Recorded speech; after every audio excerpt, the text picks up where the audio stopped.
strike me down, I shall become more powerful than you can possibly imagine.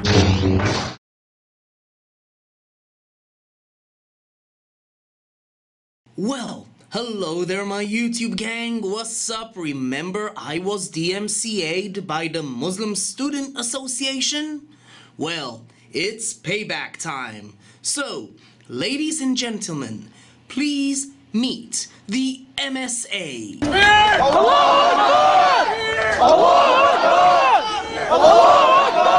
Now, the MSA is a quasi-political religious student organization dedicated to establishing and maintaining Islamic societies on college campuses in Canada and the United States, although they have affiliated student associations around the world. Now, one of their core propositions is Dawah. You know, like Dawah films, Ali? Yeah, so Dawah.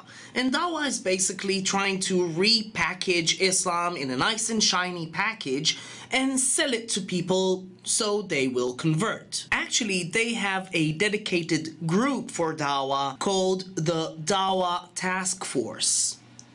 But Dawah isn't just as innocent as you might think. In the 2006 MSA East Zone Conference in the University of Maryland, Shad Imam, himself a dodgy little figure, explained how he wishes future generations will view the Dawah efforts by the Muslim Student Association. And I quote, "Because of this Dawah, Islam has spread in this country, and America is now a Muslim country."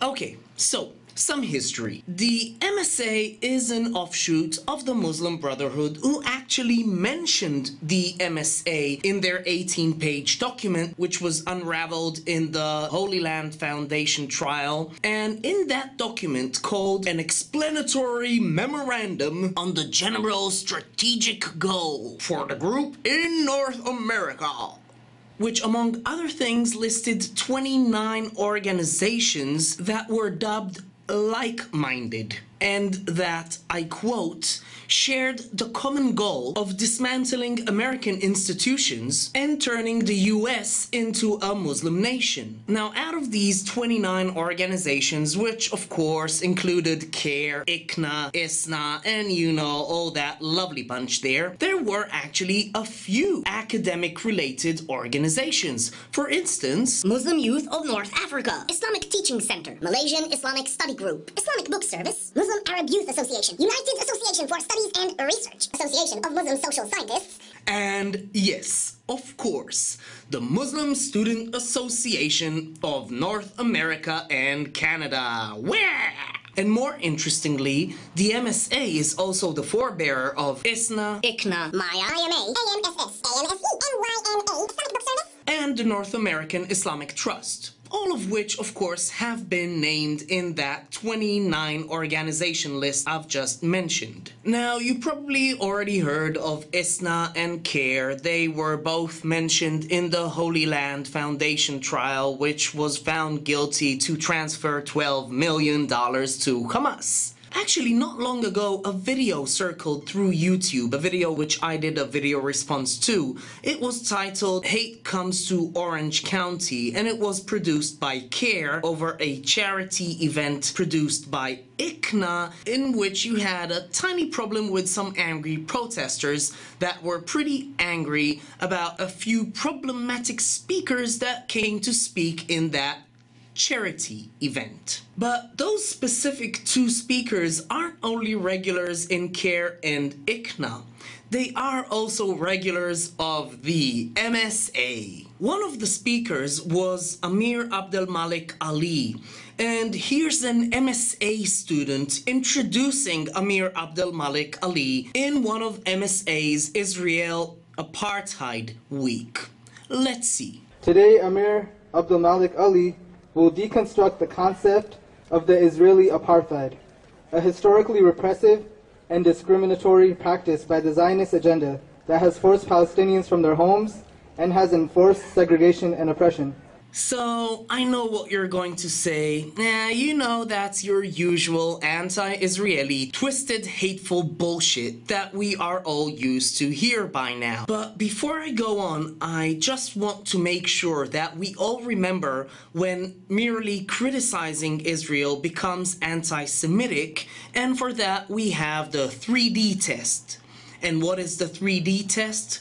Well, when criticism turns into demonization, double standards, and delegitimization. And yes, this includes also Jews, like the regular Jewish speakers that the MSA likes to bring over every now and then. One of them that you might know is Rabbi Israel Weiss, who is one of the more prominent figures in extreme ultra-Orthodox Jewish sect known as Neturei Karta. And you might also remember that Weiss character meeting with Ahmadinejad in his Holocaust denial conference. And of course, one of the most prominent anti-Semitic Jews ever, Norman Finkelstein. You know, that's the guy who said the following about Hezbollah.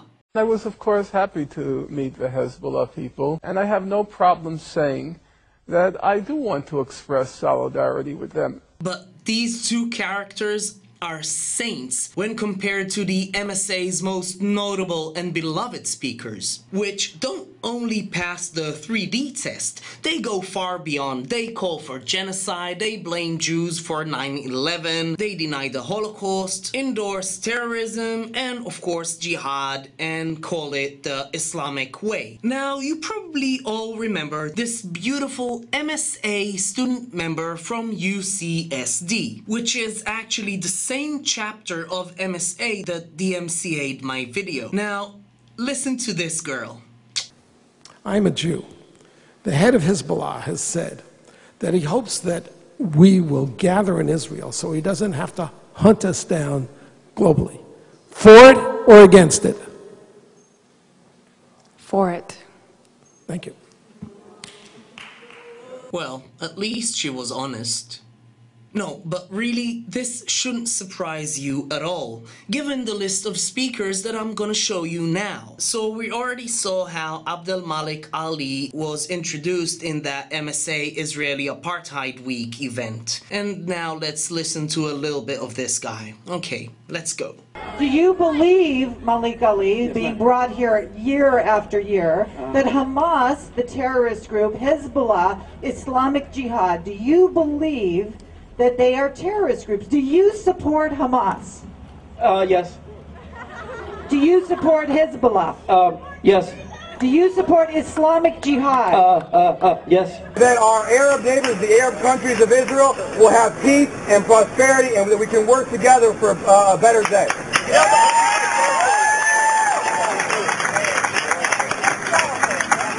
If history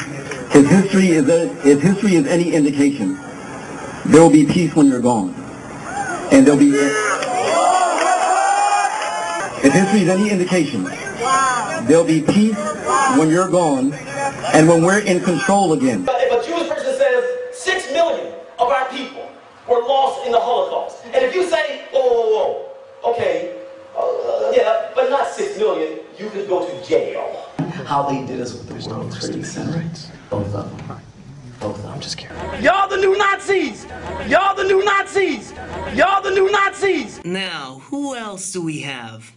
Oh, we've got Muhammad al-Asi, who in 2003 wrote an article that was published on Missouri University MSA's website, and that read the following. The Israeli Zionists are the true and legitimate object of liquidation.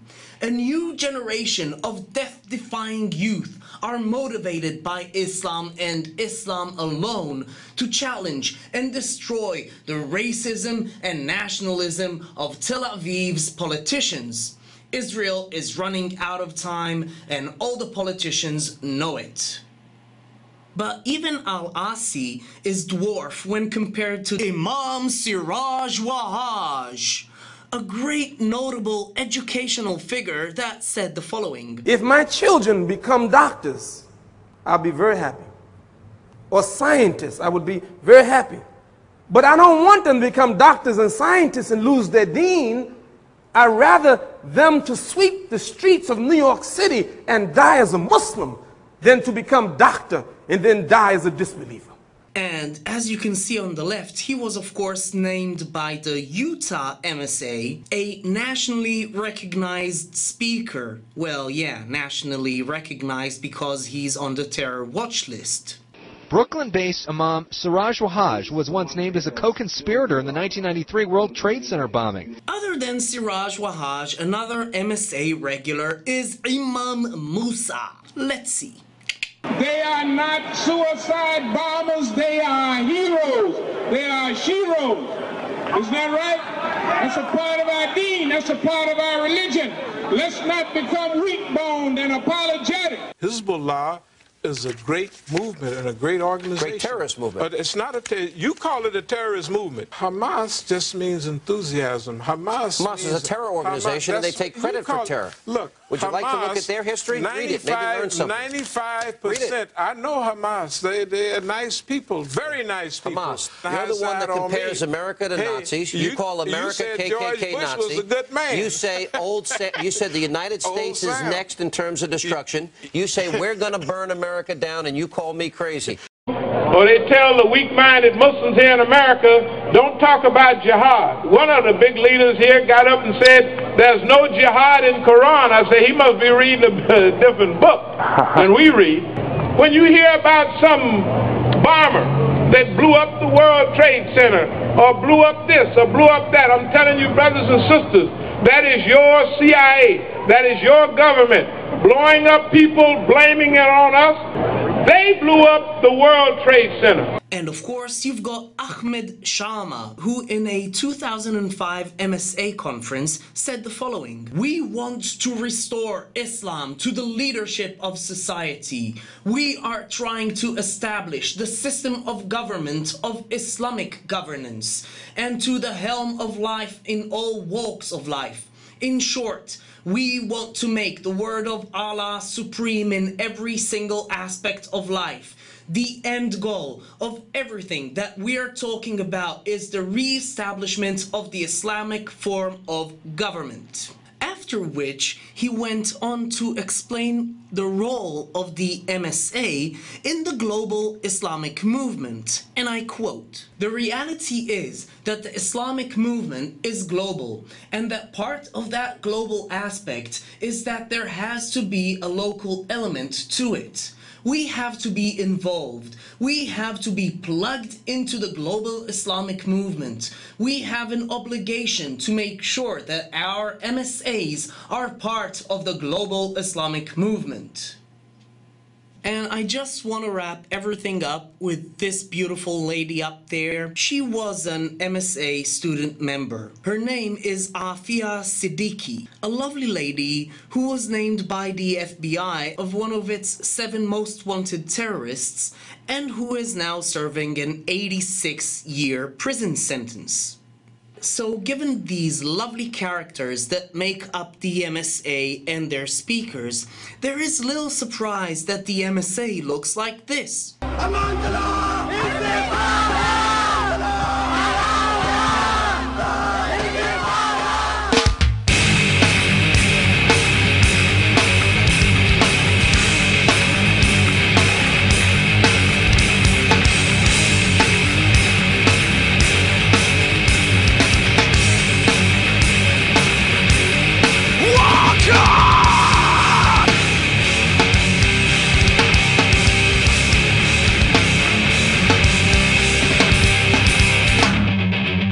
Set me alright in between two liners. I'll tell you something about the shit that you try to waste, but you can't do what you got me alive. Got me up for sense surrendered by a fool, but still I will be coming up a simple fucking eye. Simple fucking eye. Simple fucking eye.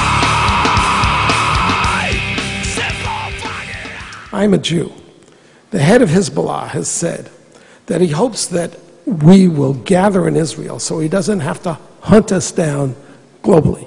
For it or against it? For it. Thank you.